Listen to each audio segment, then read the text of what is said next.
آج دوزخ میں کیوں ہوتا؟ یعنی سب سے بڑا جرم یہ ہے کہ ایک آدمی عقل مند اللہ نے اس کو پیدا کیا، کان آنکھ نہیں ہے، بھئی آنکھوں سے دیکھ لے، کانوں سے تسلی کر کہ جو یہ قریب کہہ رہا اگر یہ اللہ رسول کی بات ہے مان، تو یہ سنتے نہیں تھے اور نہ دیکھتے تھے۔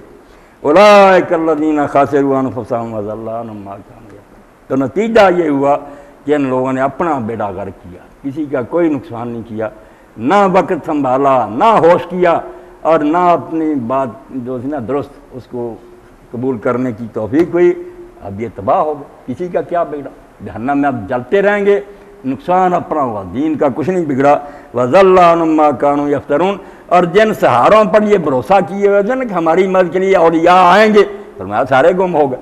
اس دن آوازیں دیں گے، اللہ قرآن میں کہتا ہم کیا پکارو ان کو، پکاریں گے اور سارے وَمَا دُعَاءُ الْكَافِرِينَ إِلَّا فِي ضَلَالٍ، چیختے رہیں گے مگر سب وہ چیخنا چلانا بیکار جائے گا۔ کیوں مدد کے لیے آئیں گے؟ وہ تو نیک توحید پھیلاتے رہتے، وہ ساری عمر اللہ کی طرف بلاتے رہے، وہ ان کی مدد کو کیوں آئیں گے؟ بلکہ فرشتے جو ان کا قرآن میں آتا ہے انہوں نے کہا اللہ ہم تیرے ساتھی تھے، ہم شیطان کے ساتھی ہیں کہ ان کو شرک سکھاتے؟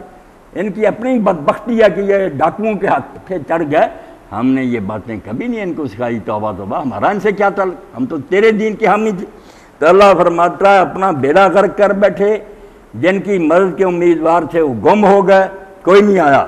لا جرم انہم فی الآخرۃ ھم الاخسرون۔ تو نتیجہ کیا نکل؟ لا جرم، لازماً پھر یہی لوگ آخرت میں سب سے بڑے خسارے میں ہوں گے کہ جس بھروسے پر زندگی گزار دی وہی بھی کام نہ آئے۔ کہاں ہے مددگار اب؟ ما للظالمین من انصار، شرک کرنے والوں کو کوئی حمایتی نہیں ملے گا، چیختے رہ جائیں گے پھر۔ ان الذین آمنوا وعملوا الصالحات واخبتوا الی ربہم اولئک اصحاب الجنہ۔ تو اللہ تعالیٰ قرآن مجید میں اکثر یہی انداز اپناتا ہے کہ ایک تصویر پیش کی، اس کے مقابلہ میں ان کا ذکر کیا کہ شرک کرتے رہے، شرک سکھاتے رہے، یہ جہنم میں گیا۔ اب دوسرا طبقہ آ گیا جو جنت میں جانے والا ہے، جو ہمیشہ کی سلطنت کے مالک ہوں گے، اللہ کے حضور رہیں گے، اللہ کا قرب نصیب ہوگا۔ ان الذین آمنوا وعملوا الصالحات، بے شک وہ لوگ جو ایمان لائے، جنہوں نے صحیح عقیدہ اپنایا۔ ایمان کی بات یہ آ جائے گا مضمون، وہ انسانی قانون اور الہی قانون آج پڑھا ہے، اس کا آخری حصہ اسی لیے چھوڑ دیا کہ ڈاکٹر صاحب بھی نہیں تھے، چوٹ رہے تھے کہ اس میں سے نکلتا کیا ہے؟ وہ یہی بات ہے، ایمان۔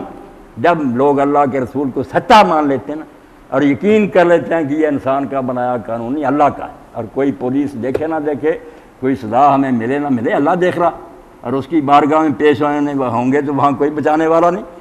اس پر جو ایمان لے آتے ہیں وہ بغیر کسی نگرانی کے خود ہی جرم سے بچتے ہیں، ورنہ لوگ جو ہے نا ان کو یہ قوانین انسانی روک نہیں سکتے۔ تو فرمایا جو ایمان لے آئے اور جنہوں نے پھر نیک کام کیے، صرف مان کر نہیں رہ گئے۔ قرآن مجید میں یہ دونوں چیزیں آپ اکٹھی پڑھتے ہیں، ایمان اور نیک کام۔ اللہ کہتا ہے کہ جو صرف کہتے ہیں مان لیا، اس سے کیا فائدہ ہو؟ ایک شخص کہتا ہے یہ زہر نہیں، دوسرا کہتا ہے میں نے مان لیا زہر ہے، کھاتے دونوں تو زہر اپنا اثر دکھائے گا۔ جو مان رہا کہ زہر ہے اس کو معاف کر دے کہ یہ مانتا، چلو وہ مانتا نہیں، یہ مانتا تو ہے، بھائی ماننے سے تو جرم بڑھ گیا، وہ تو شاید اسے ابھی سمجھ نہیں آئی، تو مان گیا تھا کہ زہر کیوں کھا۔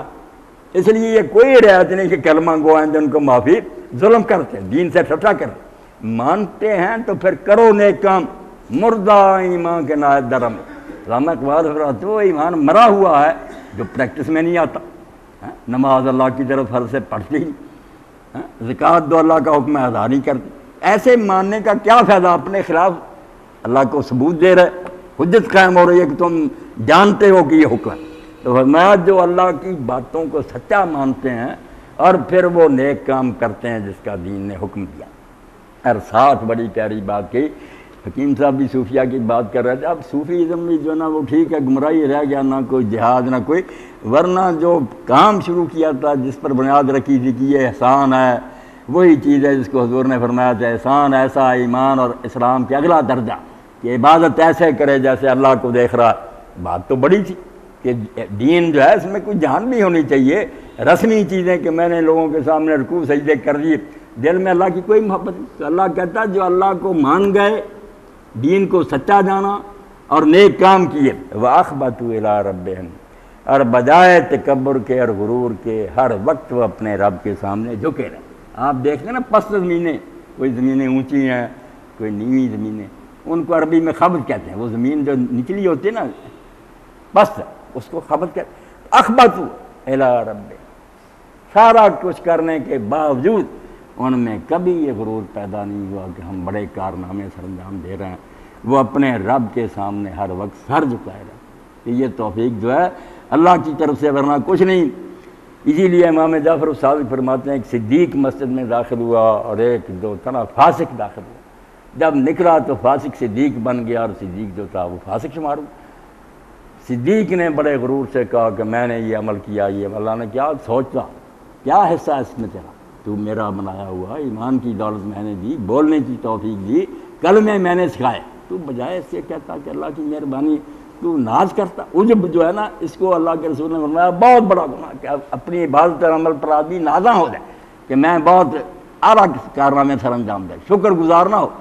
اور فاسق تھا جو تھا، اس نے نا جب دعا مانگی کروایا کہ اللہ مجھ سے زیادہ تیری زمین پر کوئی گناہ گار نہیں ہے، میں اب شرمسار ہوں اور نادم ہوں، وعدہ کرتا ہوں آئندہ نہیں کروں. وہ صدیق بن گیا. اس کو اللہ تعالیٰ نے کہا توحید کی یہ سمجھ آئی کہ لا حول ولا قوت الا باللہ بھی تو نہیں سمجھ سکا کہ نہ کوئی حرکت کر سکتا، نہ کسی میں کوئی طاقت ہے، وہ سارا میرا فضل، میرا کرنٹ ہوتا ہے جس کی وجہ سے تم کرے، تمہارا اس میں کیا، میرا مجھ میں کچھ بھی نہیں ہے، جیسے نیک لوگ کہتے بات ایسی. تو فرمایا جو ایمان لائے، نیک کام کیا اور پھر ان میں ناز اور تکبر نہیں پیدا ہوا، وہ اپنے رب کے سامنے جھکے ہی رہے، آج ہی کرتے رہے.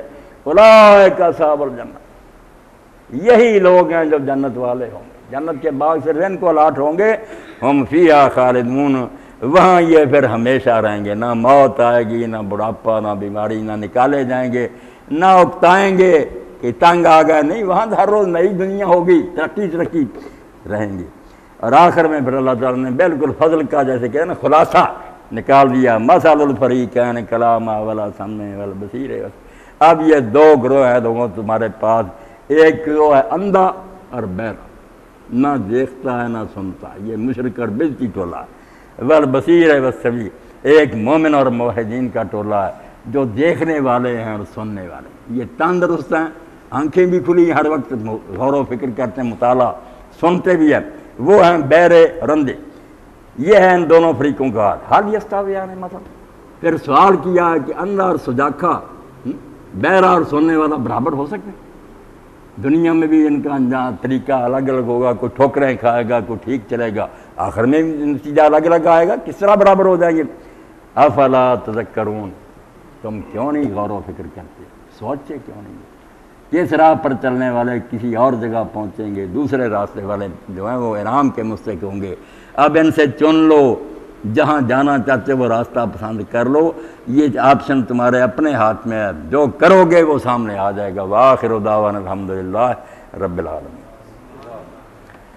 اللہ اکبر. حکیم صاحب پہلے بھی اعلان فرما چکے ہیں، پھر کیونکہ اگر اجتماع جو اس سے پہلے حکیم صاحب نے بتایا کہ لاہور سے بھی چلا ہے یہ کہ 6 جولائی کو وہاں لاہور میں تربیت گاہ ہو رہی. ایک تو اس کے لیے بھی ساتھیوں کو تیار ہونا، اور دوسرا برا جمعہ پر بھی اعلان کریں گے کہ حافظ زاہد حسین صاحب امیر تحریک جو ہے نا 5 جولائی کو وہاں تشریف لا رہے ہیں، تو ان کے لیے بھی کوئی پروگرام ہفتہ کا دن ہوگا تشکیل دینا کہ کسی وقت پھر کچھ ساتھی اکٹھے ہو کر ان کی بھی بات سنیں. حکیم صاحب یہی بات کہنی تھی. اللہ اکبر. ہاں تھوڑا وقت رہ گیا، اگر کوئی ہے سوال ذہن میں تو آپ بڑی خوشی سے پوچھیں. فضل و کرم فرمایا نا، دے دینا سوال کرنا تھی. نواز صاحب بھی آئے ہیں، ڈاکٹر شکیر صاحب سوال کریں گے، چلو دوسرے لوگوں کا بھی بلا ہو جاتا. مولانا یہ قادیانیت کا فتنہ پھر اٹھ رہا ہے، اور اس سلسلے میں جو پڑھے لکھے لوگ ہیں وہ یہی کہتے ہیں کہ یہ ان کا اخلاق بہت اچھا ہوتا ہے، معاملات اچھے ہوتے ہیں، تو کیوں کر ان کو تبلیغ سے روکا جا سکتا ہے؟ یعنی ہمارے اپنے ادارے میں ہی ہاسٹل میں یہ شوشہ اس وقت ہے، وہ لوگ اس طرح سے لوگوں کو اپنی طرف متوجہ کرتے ہیں نا کہ واپسی کا رستہ کوئی نہیں رہتا. یہ ہنگامہ کیا جو اخباروں میں پڑھتے ہیں کہ کچھ لڑکے تھے جو قادیانیت کی تبلیغ کر رہے تھے؟ اس کے بارے میں متصدقہ اطلاعات تو نہیں ہے، لیکن سننے میں یہی آیا کہ وہاں پہ پوری ایک ٹیم ان کی بن گئی تھی جس سے کوئی 22-23 کے قریب لوگ مرتد ہوئے ہیں، قادیانیت میں آئے ہیں. ان میں کچھ لڑکیاں بھی شامل ہیں، میڈیکل اسٹوڈنٹس، اور لڑکے بھی ہیں. لیکن جب یہ بات آگے چلتی ہے نا تو یہ کہا جاتا ہے کہ ان لوگوں کا اخلاق اور معاملات میں یہ اس قدر اچھے ہوتے ہیں کہ جو تھوڑا سا بھی ان سے ڈائریکٹ ہوتا ہے وہ کہتا ہے واقعی صحیح دیندار یہی ہیں، جبکہ ہمارے مسلمان لوگ جو تبلیغ کے ساتھ بھی ریلیٹڈ ہیں یا عام طور پہ وہ اخلاق میں اتنے گرے ہوئے ہوتے ہیں کہ لوگ ان سے دور بھاگنے کی کوشش کرتے ہیں۔ ایسا کیوں ہے اور اس کا کیا حل ہونا چاہیے؟ ڈاکٹر صاحب نے جو صورتحال کا ذکر کیا نا، ہے تو تشویقناک۔ یہ صرف قادیانیوں کا معاملہ نہیں، لوگ غیر مسلموں کے بارے میں جو بالکل علانیہ کافر ہیں ان کے بارے میں یہ کہتے ہیں کہ یہ مشنریز ہیں، کتنا اچھا اخلاق ہے، اسپتالوں میں کیا سلوک ہے ان کا، غریبوں کی امداد کرتے ہیں۔ تو ان باتوں سے ہی لوگ متاثر ہو کر کہتے ہیں کہ آپ لوگ ان کو کافر وغیرہ تو کہتے ہیں، مگر کیا ہے آپ کے کرتوت اور وہ لوگ کیسے اچھے ہیں۔ مگر یہ جو اخلاق اور ساری چیزیں نا، یہ ڈاکٹر صاحب کوئی چیز نہیں، ان کی کیا اہمیت ہے۔ جیسے ایک ڈاکو جو ہے نا بڑا اچھا سلوک کرے، کسی آدمی کو مٹھائی وغیرہ کھلائے اور ساتھ لے جائے جنگل میں جا کے لوٹ لے اور اس کو قتل کر دے، تو کیا اس کے اخلاق کو کر رہا ہے؟ جب برباد کر دیا، ایمان لوٹ لیا، دوزخ کے مستحق کو بنا دیا، تو ایسے اخلاق پر لعنت بھیجنی چاہیے۔ کوئی آدمی کسی کے گھر جو ہے نا جائے، ان کے بچوں کو پیار دے، عیدیاں دے، تحفے دے، نیت بات ہو کہ اس کی بیوی کے ساتھ برے تعلقات کیا ہم کرنے، آپ ہی بتائیں کہ اس کے حسن اخلاق کو روتے رہے۔ انجام کیا کہ دین اسلام سے یہ لوگ کٹ جاتے ہیں، ایک دجال کو نبی مان لیتے ہیں، باقی امت کو پھر یہ جو رعایتیں انہیں دیتے ہیں۔ آپ کو پتہ جب اسمبلی میں یہ بات چل رہی تھی کہ انہیں غیر مسلم قرار دیا جائے، تو یہ بھٹو وغیرہ یا ولی خان ان کو کیا یہ مولویوں کی باتیں متاثر کر سکتی ہیں؟ وہ بھی کتابیں نکالتے تھے بڑی بڑی، یہ بھی نکالتے تھے، کوئی مسئلہ حل نہیں ہوتا۔ آخر جس یہاں جا کر بات جو ہے نا لوگوں کے پلے کچھ پڑی، تو مولانا ظفر احمد صاحب نے یہ پوچھا خلیفے سے، ناصر احمد سے، کہ آپ یہ بتائیں کہ ہم لوگ جو مرزا غلام احمد کو نہیں مانتے، ہم کیا؟ اب یہاں وہ توریہ نہ کر سکے، اگر چلاکی کرتا کوئی ہیرا پھیری کر لیتا، مگر اس نے صاف کہہ دیا کہ جو لوگ مرزا غلام احمد کو نہیں مانتے یہ سارے کافر۔ اب یہ سارے لوگ جو ہے سے چیخ اٹھے کہ پھر تو مسئلہ صاف ہو گیا کہ یا ہم مانیں کہ ہم غیر مسلم اکثریت ہیں، یا آپ کو لکھیں کہ آپ غیر مسلم اکثریت کرے، ایک تو رہ ہی نہیں سکتے۔ جب ہم کافر ہیں تو پھر کیا ہمارا تارا تھا؟ تو اس لیے یہ بات یہ کوئی سرسری نہیں، ملت سے کٹ جانا۔ اور 100 سال سے زیادہ عرصہ ہو گیا ہمارے ساتھ پھر یہ نماز نہیں پڑھتے، امام کعبہ کے پیچھے بھی نہیں پڑھتے۔ مرزا بشیر الدین محمود سے پوچھا گیا کہ یہ غیر احمدی لوگ جو ہیں، ہمیں غیر احمدی بنا دیا جو اصل میں احمدی تھے، آپ احمدی بن بیٹھے کہ ان کا کوئی بچہ مرا ہوا چھوٹا سا جنازہ ہو رہا ہم شریک ہو جائیں۔ اس نے کہا سکھوں اور ہندوؤں کے مرتے ہیں بچے، تم ان کے جنازوں میں شریک ہوتے ہو، ایک نبی کے منکر ہیں کافر۔ بات بھی ٹھیک ہے، اگر نبی ہے تو پھر اس کے منکروں کو کیا رائے دینی؟ تو یہ چھوٹا موٹا اختلاف نہیں، بہت بڑا اختلاف ہے۔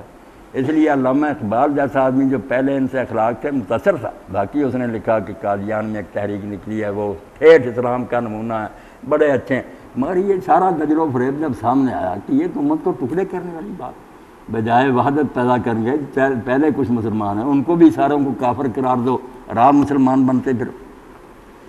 تو ان کو جو ہے نا ڈاکٹر صاحب سمجھانے کے لیے جو باتیں نا مناظروں کی اور بحثوں کی، اس سے عام آدمی جو ہے نا وہ کوئی نتیجہ نہیں نکال سکتا۔ توفی کا کیا معنی، رفع کا کیا معنی، یہ تو عالموں کے بھی سمجھنے کی نہیں ہے، تھوڑے سمجھیں۔ بات جو سمجھنے کے لیے خلاصے کے طور پر بیان کر دیں، چلو وقت تھوڑا، کہ قادیانی تحریک نے جو دین کو نقصان پہنچایا نا، سارے انبیاء کی دعوت آدم علیہ السلام سے، کہ جڑ کاٹ دی ہے نبیوں کی۔ اس لیے جب میری بات ہوتی نا، یہاں بھی مصطفیٰ آباد میں آپ کے اسپتال کے سامنے اس محلے میں اکٹھے ہوئے تھے، لڑکوں کو گمراہ کر رہے تھے یہ دارالقرآن میں، وہ پھر میرے پاس آئے، طے ہوا کہ بات ہوگی، گئے تو ضلع کے مربی تھے، شہر کے جو خطیب وہ تھے، بہت جمع ہوئے تھے محلہ ہی۔ اسی وقت مجھے پتہ چلا کہ یہ سارے لوگ ایک ہی جگہ رہ رہے ہیں، مسجد بھی وہاں اندر بنائی ہوئی، تو اکٹھے ہوئے۔ تو میں نے بعد ہی ڈاکٹر صاحب یہاں سے شروع، میں نے نہیں عیسیٰ علیہ السلام زندہ، یعنی میں نے کہا یار میری بات کرو، میں اسلام چھوڑنا چاہتا، بالکل یہ دین کوئی نہیں، میں نہیں ماننا، مجھے بتا سکتے ہو بتا۔ وہ حیران ہو گئے۔ میں نے کہا بات یہ ہے کہ ساری دنیا کی کتابیں پڑھ کر اور لوگوں کو دیکھ کر یہ فلسفی ہیں، یہ سائنسدان ہیں، یہ فلاں ہے، اکتا کرنا کہ وہ بیچارے دعویٰ نہیں کرتے تھے کہ ہمارے پاس حق ہے، کہتے تھے ہمارا خیال ہے کوئی سچا غلط۔ ایک گروہ ایسا نظر آیا جس کا اعلان یہ تھا کہ ہم ظن و تخمینی اندازوں سے بات نہیں کرتے، ہمیں اللہ علم دیتا اور یہ 100% درست حق۔ یہ انبیاء کی جماعت۔ اب انبیاء کا حال جب بعد میں دیکھا کہ یہ ایک بات کیا، میں نے نام نہیں لیا میرے کا، بات اسی کی کہ اللہ کی طرف سے مجھے یہ بتایا گیا، بعد میں وہ بات نکلی جھوٹ نہیں ہوا سے، کہ لوگوں نے کہا حضرت صاحب آپ نے تو یہ پیش گوئی کی تھی اور تحدی سے کی تھی کہ میرے سچے جھوٹے کو پرکھنے کے لیے یہی ایک نشان کافی کہ محمدی بیگم سے میرا نکاح آسمان پر ہوا ہے، اگر یہ میرے نکاح میں نہ آئی تو میں جھوٹا چلایا۔ اس نے کہا مجھے بھی شک گزرا تھا کہ شاید میں سمجھنے میں غلطی کر کے، مگر پھر مجھ پر وہی ہوئی الحق من ربک فلا تکن من الممترین، اس لیے بیوہ ہو کر بھی یہ میرے نکاح مرتے دم تک یہ دہراتا رہا، نہیں آئی۔ اب اس ظالم نے کیا کیا، سارے انبیاء کا بیڑا کر کے کہنے لگا یار میں کیا کروں، فیصد ہوتا ہے، کہنے لگا جو بدکار عورت ہے نا، فحشا اور کنجریاں، کئی پیش گوئیاں ان کی بھی سچی ہو جاتی اور کئی نبیوں کی بھی سچی نہیں ہوتی، فیصد نکالا کرو، جس کی زیادہ ٹھیک ہو نا وہ نبی، جس کی کم ٹھیک ہو وہ جھوٹا ہو سکتا، ساری نہیں سچی ہو سکتی۔ اور اس کے لیے بنیاد بنا لیا کہ یونس علیہ السلام نے بھی پیش گوئی کی تھی 3 دن کے بعد عذاب کی، وہ نہیں پوری۔ رسول اللہ صلی اللہ علیہ وسلم نے اعلان کیا کہ میری بیویوں میں سب سے پہلے مجھ سے آ کر ملے گی جس کے ہاتھ لمبے ہوں گے۔ بیویوں نے وہاں لے کر سرکنڈا پیمانہ ہاتھ ماپے آپ کے سامنے، آپ بھی چپ رہے، جس سے پتہ چلا حضور بھی نہیں سمجھتے تھے کہ ہاتھ لمبے سے مراد کیا۔ بعد میں جب فوت ہوئی تو حضرت زینب فوت ہوئی، وہ پتہ چلا کہ خیرات زیادہ کرتی تھی، یہ ہاتھ لمبے، تو نبی بھی نہیں سمجھتا اور کبھی اللہ نہیں اس کا وعدہ پورا کرتا، میں کیا کروں۔ اس لیے نتیجہ یہ خلاصہ لکھ رہے ہیں کہ نبی کا نشان کیا، پیش گوئی نکلی جھوٹی ہوئی تو پھر کیا ہوا، پچھلوں کی بھی نہیں۔ میں نے یہ لمبی بات نہیں ہوئی، پھر میں نے یہ کہا کہ یار نبیوں کا بھی پول کھل گیا کہ کہہ دیتے ہیں بعد میں پورا نہیں ہوتا، پھر دانت نکال کر دکھاتے ہیں کہ ہم کیا کر رہے ہیں۔ اس لیے کہ آپ کس پر اعتماد کریں، یہ چھوڑ دینا چاہیے، کوئی نبی نہیں ماننا۔ آپ تو نئے کی بات کرتے ہیں نا، پچھلے بھی نہیں ماننے، ان کی پیش گوئیاں نہیں سچی، آپ یقین جانے ہاتھ کھڑے کریں۔ وہ سمجھ گئے کہ باتیں تو حضرت صاحب کہنے لگے ہم نہیں جواب دے سکتے، آپ ربا چلیں گے۔ میں نے کہا انہوں نے وقت لے لیا، وہاں بشر احمد صاحب جو انچارج ہیں دعوت و ارشاد، وہاں چلے گئے کاروں میں، 2 کاروں میں ہم لوگ جائیں گے۔ نماز ظہر کے بعد بڑا لمبا دالان تھا، 4 پائیاں بچھی تھی، وہاں بیٹھ گئے۔ اب وہاں جب بات چلی نا، میں نے وہاں پینترا بدل دیا، وہاں یہ نہیں پھر موضوع چلا، میں نے یہ کہا کہ یار جو چاہے تحقیق تھی نا مرزا صاحب کی کہ عیسیٰ علیہ السلام مر گئے، آپ اس پر بھی اگر بات کرنا چاہیں گے تو کر لیں گے، شوق پورا کریں، مگر اب یہ سوال ہے صرف کہ انہوں نے کیوں ابن تیمیہ اور ابن قیم کا نام لیا، کہ اتنے بڑے امام بھی عیسیٰ علیہ السلام کی موت کے قائل۔ یہ اگر کہیں انہوں نے کہا تو دکھاؤ، ورنہ مانو کہ جھوٹوں پر اللہ کی لعنت۔ جھوٹ کیوں بولا، مر گیا عیسیٰ علیہ السلام، اپنی دلیلیں دیتا رہتا، ابن تیمیہ اور ابن قیم کا نام کیوں؟ یقین جانے 5 منٹ کے لیے بشر لیٹ گیا، بالکل جیسے موت ہو جائے، اور کافی دیر کے بعد سنبھال کے کہنے لگا میں نے تو ابن تیمیہ اور ابن قیم کی کتابیں نہیں پڑھی۔ یہ قادیانی جو ساتھ تھے نا، کہنے لگے ہم نے 80 سال میں اس کا یہ برا حال نہیں دیکھا۔ میں نے کہا نہیں دیکھی تو کوئی بات نہیں، آپ وقت لے لیں، آپ کے پاس ٹیمیں ہیں، لے لیں کتاب، جو کہیں گے ہم ان کی مہیا کریں۔ آپ نے نکال کر دکھا کہ ابن تیمیہ اور ابن قیم موت کے قائل۔ انہوں نے تو جگہ جگہ لکھا کہ کسی جسم کے ساتھ جو آسمان پر اٹھائے گئے ہیں اور زندہ اور دوبارہ آئیں گے وہ عیسیٰ علیہ السلام، وہ ہم دکھائیں گے۔ پھر جھوٹ کیوں بولا؟ کہنے اچھا وقت گزر گیا، پھر یہاں مرتد کچھ لڑکے تھے، ان کو بے دین کرنے کے لیے، بیعت لینے کے لیے، وہ لڑکوں نے کہا کہ آپ آئے ہیں، مولانا بھی یہاں ہی ہیں، آدھے گھنٹے کی بات ہے، چلیں وہ حوالے بتائیں۔ کہنے لگا نہیں مولانا بھی مشغول ہوں گے، میرے بھی اب فرصت نہیں کہہ سکتے۔ اب بچہ زاہد آیا آسٹریلیا سے، میں نے بتایا تھا جہاں جو مبلغ جاتا تھا یہ سامنے رکھ دیتا کہ مسئلے چھوڑیں، اس کو سچا ثابت کریں۔ اب انہوں نے سرخ نشان لگا دیا اور کہہ دیا کہ زاہد کو نہ بلایا کہو، جس کو دیا تو جھوٹے ہیں بالکل۔ ان کو نبی اور امام ماننے کا نتیجہ کہ آدمی سارے انبیاء سے بدظن ہو جائے۔ اور یہاں مختصر بتا دوں، جب وہاں ربا میں بات ہوئی نا، پھر یہی کہ یونس علیہ السلام نے پیش گوئی، اب غلطیاں تو ہمارے فسروں کی۔ میں نے کہا قرآن مجید سے اور اللہ کے رسول کی حدیث سے اگر نکل آیا نا کہ یونس علیہ السلام نے کہا تھا 3 دن بعد عذاب آئے گا اور نہیں آیا، تو ہم ایسے خدا کو اور نبی کو نہیں مانیں گے۔ کہنے لگا اللہ اکبر، مفسر لکھتے ہیں، مفسر قبروں میں جواب دے رہا ہے، آپ بتائیں کہاں قرآن میں کہ انہوں نے یہ کہا تھا؟ نہیں ہوا، حیران، اور پھر کہنے لگے